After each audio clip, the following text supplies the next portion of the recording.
O nosso convidado de hoje é o Dr. Augusto de Arruda Botelho, secretário nacional de Justiça, que honrosamente está nos recebendo no Ministério da Justiça aqui em Brasília. É um prazer tê-lo conosco. Prazer é meu, muito obrigado pelo convite, é um prazer conversar com vocês. Muito obrigado. O Brasil passa por um momento, me parece que único. Tivemos atos terroristas absurdos. Quais são as novidades que estão vindo à tona e qual o horizonte que o senhor vê? Primeiro vamos contextualizar realmente o momento que o Brasil passou no 8 de janeiro. Sim. Não tenho dúvidas de ter sido o momento mais grave, a maior prova que a nossa democracia teve que passar desde a redemocratização do nosso país. Sem dúvida. Sem dúvida. Os atos não foram apenas atos violentos, foram atos golpistas, criminosos, uma série de crimes foram cometidos. Houve, na sequência do dia 8, a maior operação policial da história do nosso país. São 1.500 pessoas presas. Isso, obviamente, tem um impacto gigantesco no sistema de justiça, no sistema prisional, nas forças policiais. Mas eu não diria que nós devemos, com este momento tão difícil que o Brasil passou, dizer que aprendemos. A resposta e a palavra não é essa. O que eu posso afirmar é que nós respondemos à altura. E rapidamente. Rapidamente. O presidente Lula e principalmente o ministro da Justiça, Flávio Dino, teve um papel fundamental na manutenção da democracia. Eu digo sem a menor dúvida que Flávio Dino, Ricardo Capelli, que é hoje o interventor federal aqui do Distrito Federal, e Dr. Andrei Rodrigues, diretor-geral da Polícia Federal, escreveram seu nome na história. Sem dúvida. Os livros de história daqui a 5, 10 anos, que serão estudados nas classes, deverão apresentar esses 3 nomes, porque eles foram, junto do presidente Lula, que aí eu vou entrar nesse segundo ponto, fundamentais para a gente manter o Estado Democrático de Direito e a democracia. Porque o que nós passamos foi gravíssimo. E o presidente Lula, onde ele entra nisso? Obviamente sob o comando geral. Claro. Mas principalmente com a postura estadista do presidente nos dias subsequentes desta tentativa de golpe. A reunião de todos os governadores do nosso país. Logo em seguida. Logo em seguida, com membros e ministros do Supremo Tribunal Federal, descendo aquela rampa que está aqui. Sim, indo ao Supremo. Não é apenas uma cena simbólica. Ela tem um peso político, histórico, mostrando a união, ainda que você tenha divergências políticas. Claro. Os governadores ali, muitos deles não têm propriamente um apoio direto ao presidente Lula, tem divergências programáticas, ideológicas, naturais numa democracia. Ainda bem. Né? Ainda bem, democracia é isso. Né? Mas esta cena, esse ato, fortaleceu a nossa democracia. Me parece que também o presidente da Câmara e o presidente exercício do Senado também estavam presentes, ou seja, os 3 poderes. Uma união completa. Daqueles que ainda podem pensar diferente, e volto a dizer que bom que há essa possibilidade de pensar diferente, mas todos defendendo uma coisa só, a democracia. Defendendo as instituições. Foi muito mais do que simplesmente um ataque ao patrimônio público. Se atacou a história do Brasil. Foi muito grave. Os 3 ao mesmo tempo. Os 3 poderes da República ao mesmo tempo. Os 3 poderes ao mesmo tempo. E a partir daí o que aconteceu? Isso. E em que estágio nós estamos hoje? A Polícia Federal e o Poder Judiciário como um todo, em janeiro, que é uma época que tem férias, tem recesso. Recesso. Vamos lá. Conseguiu, com uma rapidez gigantesca, formar um grande grupo que conseguiu atender, primeiro, a questão das audiências de custódia que precisavam ser feitas, a alocação dessas pessoas presas no sistema prisional, porque não é fácil, não tem vaga muitas vezes, e conseguiu instaurar uma série de inquéritos policiais, principalmente para focar em financiadores deste ato golpista. Sem dúvida. Focar em pessoas que não necessariamente estivessem aqui no dia 8 de janeiro, mas poderiam estar de alguma forma em outros estados, a 1.000 quilômetros daqui, mas de alguma forma fomentando, incentivando, organizando esses atos golpistas. Então essa união da Polícia Federal, da Advocacia Geral da União, do Ministério da Justiça, que conseguiu fazer com que essas investigações, que continuam e continuarão por um bom tempo, sem dúvida, fossem feitas de forma tão rápida, republicana e eficiente como está sendo feito. O que é ótimo. Perfeito. Essa é a força. É o que a sociedade quer. É a força e a beleza da democracia. Exatamente. As coisas são republicanas. Exatamente. Bem, mas várias outras coisas estão ocorrendo em paralelo, porque o Brasil, felizmente, não parou. Pelo contrário, ele se acelera cada vez mais. Existem novidades na área da imprensa. Sim. Quais são essas novidades? Ministro Flávio Dino, sempre muito atento aos reclames da sociedade civil, aos fatos cotidianos, me incumbiu de criar o Observatório Nacional da Violência contra Jornalistas. Nesses últimos 4 anos, principalmente no último governo, jornalistas, principalmente jornalistas mulheres, Sim. foram diariamente atacadas Sim. pelo presidente da República, Sim. por membros do governo. E é óbvio que essa postura belicosa, agressiva com a imprensa, influencia quem? Os apoiadores Lógico. deste presidente. Lógico. E o que nós vimos? No dia 8 de janeiro, mais de 10 jornalistas sendo agredidos fisicamente. O que é um absurdo. Agressões bárbaras a jornalistas mulheres. Eu estive com uma jornalista aqui no meu gabinete, 2 dias depois do 8 de janeiro, ela tinha várias marcas pelo corpo de tanto que apanhou Que absurdo. nessas manifestações. Que absurdo. Fazendo o seu trabalho de jornalista. Claro, que absurdo. Portanto, a criação deste observatório, que fará uma primeira grande reunião agora no mês de fevereiro, na primeira semana de fevereiro, com todas as entidades representativas de jornalistas, de veículos de comunicação, como também membros do Ministério Público, Polícia Federal, Polícia Civil, tribunais superiores, é uma grande reunião. Ele não vai apenas monitorar esses casos de violência, é muito mais do que isso. Nós vamos monitorar, mas nós vamos cobrar uma resposta rápida das autoridades.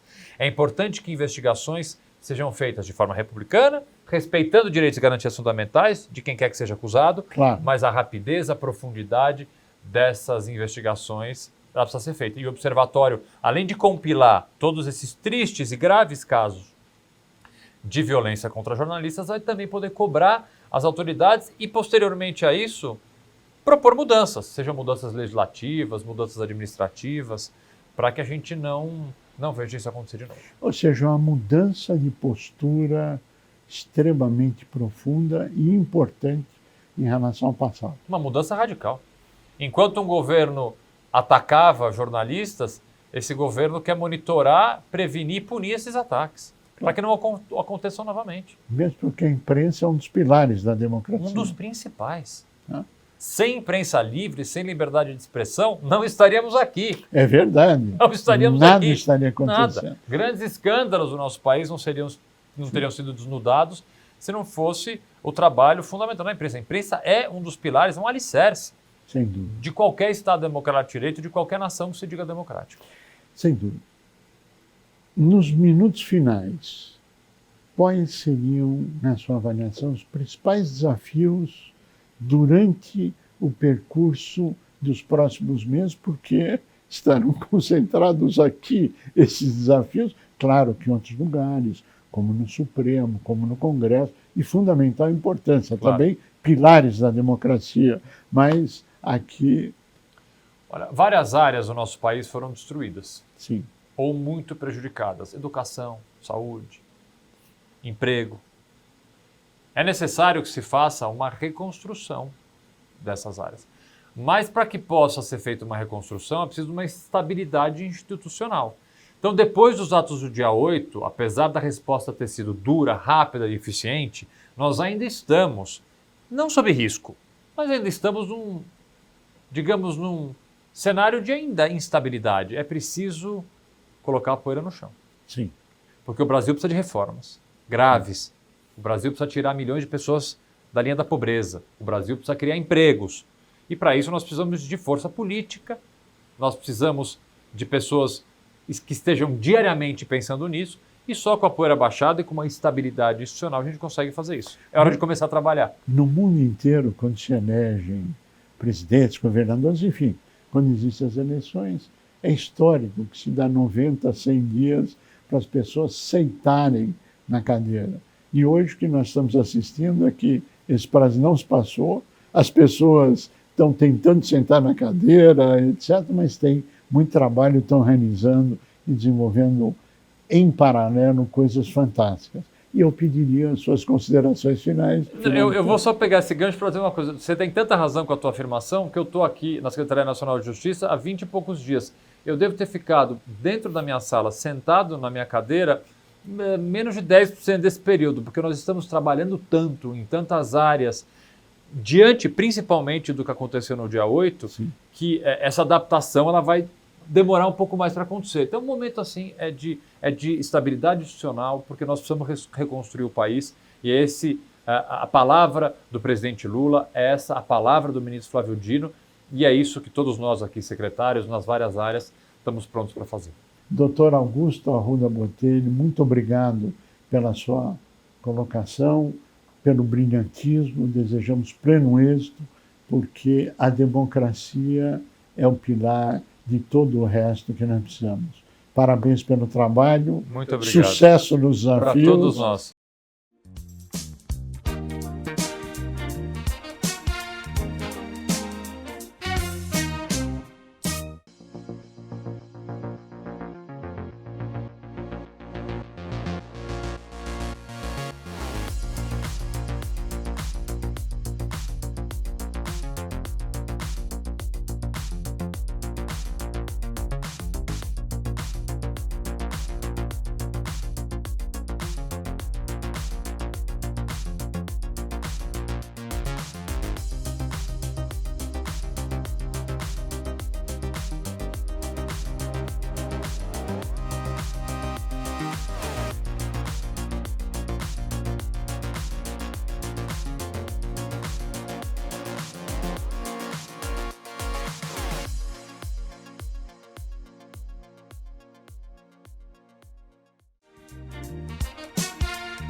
E agora o presidente do SINP, Joseph Cury, recebe Gilberto Takao Sakamoto, presidente do Conselho Regional de Técnicos Industriais de São Paulo. É um prazer tê-lo conosco.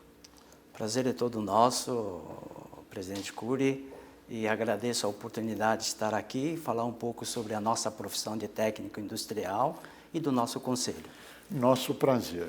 Nos conta qual é a função do conselho, por que o conselho, qual a tua trajetória, como você chegou no conselho, para finalizar e situar o quadro. Ok.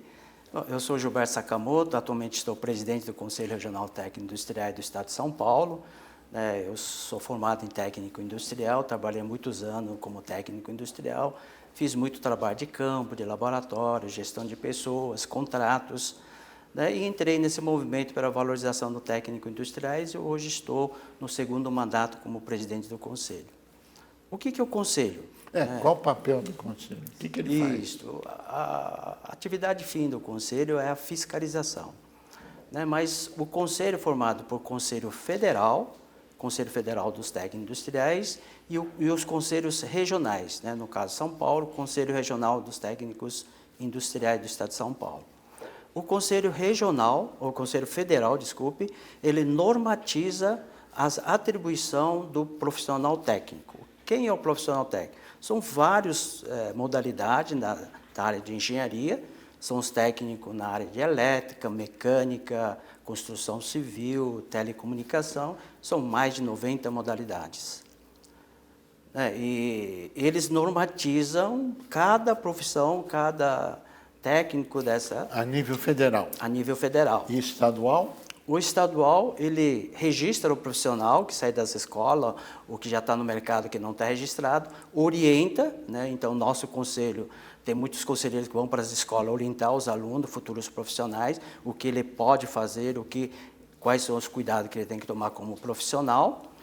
E se uma empresa contratar um técnico e ele cometer algum erro e o empresário quiser reclamar, ele faz uma denúncia no Conselho Regional. E lá ele é fiscalizado, né? Nosso conselho consta com mais de 12 fiscais, que eles vão no campo, levantam o que aconteceu, e esse profissional, né, esse processo segue dentro do nosso conselho, analisando o processo, e se ele for cometer algum erro grave, ele é até julgado no nosso plenário. Pode ser punido por isso. Pode ser punido, e ele pode até perder o direito de exercer a profissão de técnico. Bom, indiscutivelmente, você está num trabalho para quebrar paradigmas. Sim. Estou correto? Qual é o paradigma que tem que ser rompido na sua avaliação? O técnico industrial, né, o profissional, ele é formado pela escola técnica de nível médio. Sim. Né, ele pode fazer concomitante ou de pós-médio, fazer 1 ano e meio, ele é formado como técnico. Ele é preparado como parte técnica e parte prática. Então, o técnico é aquele que realmente executa. Né? Em linguajar, a gente fala que o técnico mete a mão na massa, ele faz acontecer. Sim. Então, hoje a sociedade não reconhece esse profissional. Né? Então, quando fala em engenharia, ele fala muito em contratar um engenheiro ou contratar um arquiteto. Então, hoje, isso é um paradigma. Né? Então, nós precisamos quebrar esse paradigma. É muito melhor para a sociedade contratar um técnico, porque o técnico ele pode fazer, sei lá, 90% da atividade de engenharia, por exemplo, num prédio onde nós estamos hoje, pode fazer tudo, reforma de elevadores, manutenção de ar-condicionado, instalação, né, geradores, atividades infinitas. Existe algum lugar onde as pessoas podem acessar um site ou o próprio conselho para saber o que o técnico pode fazer, o que não pode, quais são as limitações e Sim. como ele pode economizar dinheiro ou não? Enfim, como é que todos que estão com a gente podem se integrar disso? Sim, se entrar no nosso site, né, por exemplo, um profissional... Qual que é o site? É o crtsp.gov.br. Bom, lá está, né, se eu entrar no site do Conselho Federal, né, também está lá, está bem explicado lá no nosso site, ele entra, levanta a resolução dele, do profissional. Né, então, por ali ele identifica o que ele pode fazer. A sociedade pode contratar um técnico, né, por exemplo, um síndico que está num prédio. Ele precisa de contratar um técnico que faça manutenção em elevador, por exemplo. Né? Aí nós temos uma plataforma chamada Técnico que Faz. Ele entra nessa plataforma, o técnico registra, ele deixa o currículo dele, ele também coloca a atividade que ele realiza. Por exemplo, eu faço manutenção em elevadores, geradores e assim por diante no condomínio. O empresário também entra nessa plataforma e ele diz, eu quero contratar um técnico. Ele vai lá, então tem o currículo do técnico. É um profissional à disposição. Isso. E a sociedade. Né? Então, o síndico do prédio entra também, ele entra, cadastra e ele encontra um profissional que está oferecendo serviço exatamente o que ele quer, que é manutenção no elevador, né? Ou no gerador. Então, ele procura e o sistema mostra em 50 quilômetros de raio quantos técnicos estão oferecendo esse tipo de trabalho. Isto nas 90 atividades profissionais do técnico, é isso? Isso, são várias, né? Desde a engenharia elétrica, mecânica, tem têxtil, alimentação, até decoração, né, de interiores. Então, tem uma gama muito grande de atividades. Isso, agora, qual é o grande desafio na sua gestão nesse próximo ano? Qual a sua meta? Qual o seu objetivo central da conquista? Porque o Conselho já foi uma conquista de 40 anos na busca de um resultado, não é isso? Isso mesmo. E qual a sua meta esse ano de 2023? O grande objetivo é divulgar, né, o valor do técnico industrial. a sociedade ainda não conhece.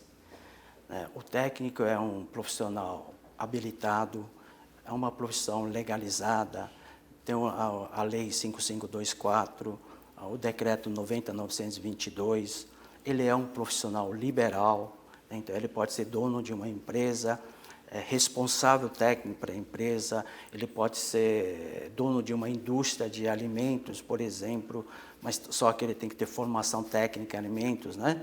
Ele pode fazer infinidade de coisas e a sociedade não conhece. Eles falam muito em contratar engenheiros, né? E a nossa maior dificuldade hoje é a divulgação. Então, eu de novo agradeço essa oportunidade que nós estamos aqui também fazendo essa divulgação. Quais são os maiores empecilhos a nível geral que tem que ser rompidos? Ainda, né, nosso conselho é recente, nós estamos há 4 anos só, né? Nós éramos do sistema Confea-CREA, nós somos oriundo do sistema Confea-CREA. Muitas prefeituras, muitas empresas ainda têm dificuldade de reconhecer que o técnico também pode trabalhar na área de engenharia. Então, por exemplo, nós estamos agora na Prefeitura de São Paulo fazendo um acordo para dizer que todos os técnicos podem exercer, por exemplo, uma reforma de um prédio. Então, tudo isso... Com o prefeito Ricardo Nunes. Sim. E nós estamos trabalhando isso. Então, precisamos trabalhar, divulgar. Então, o técnico ele pode fazer muita coisa e, para a sociedade, é melhor contratar um técnico do que um engenheiro. Não estou falando que engenheiro, mas o engenheiro, com certeza, se você contratar um engenheiro, ele vai contratar alguém para executar o serviço, então a dona Maria que contratar vai pagar um pouco mais caro. Sim, isso não claro. tenha dúvida. Claro. Então, nosso maior objetivo aqui é divulgar o valor do técnico, lógico, as responsabilidades que ele tem que ter com a sociedade, porque a nossa atividade fim mesmo é a fiscalização. Gilberto Takao Sakamoto, agradecemos muito a sua participação, pleno êxito na sua batalha pela conscientização da importância do técnico e pleno sucesso, se Deus quiser, em 23. A você que esteve conosco, nosso mais profundo agradecimento, com a certeza que estaremos juntos na semana que vem. Até lá. Clube Simp Vantagens. Um presente para você que utilizou ou utiliza algum serviço do Simp. Economize seu dinheiro em mais de 300 estabelecimentos com descontos de até 60%. Serviços gratuitos e sorteios para você.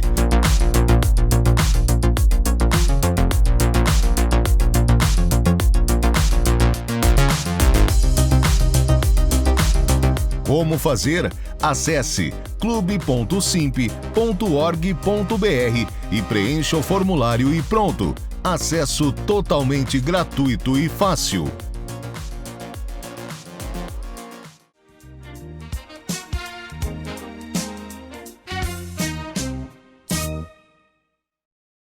Bem-vindo ao site da Captar. Você pode conhecer e comprar nossos cursos a partir da navegação na Home, indo até a área de cursos em destaque ou navegando pelo menu, que são essas 3 barrinhas perto do nosso logo. Com o foco em conhecer todos os cursos do nosso cardápio, você pode clicar em cursos e escolher uma das categorias. Você irá clicar no menu, depois em cursos e em todos os cursos. Na página que irá aparecer para você tem todos os cursos disponíveis na nossa plataforma.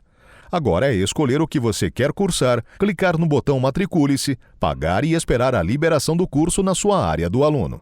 Parabéns pela escolha e seja bem-vindo!